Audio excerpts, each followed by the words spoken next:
Napag-aralan mo na ba ang mga bantas ng incheck? Share ko lang story ko mamaya. Pilit kong inaalala ang panaginip ko kagabi. Pero ang sarap ng tulog ko kaya nakalimutan ko lahat.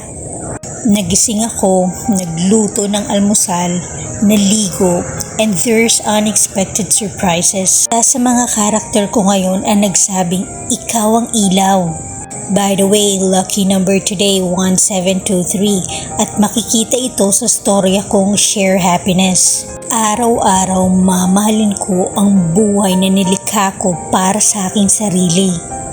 Hindi ko ipagpapalit ang buhay ko sa iba. Sandali lang, hindi makukumpleto ng papel na ito ang kaligayahan ko.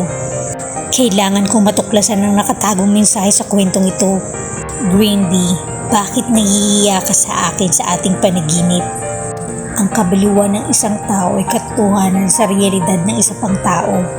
Hindi pa natatapos ang aking sinulat pero pagkatapos kong kumain ng tsokolating Twix, nalaman ko kung paano nauugnay ang bilis ng atom at molekula sa temperatura ng mga sangkap. Ikaw ang huling Chinese manga character sa aking kwento bago ang kaarawan ni Jesucristo at ang natitirang dalawang manga character ay lalabas bago ang bisperas ng bagong taon. Ang lutong ng Piatos Roadhouse Barbecue. Salamat!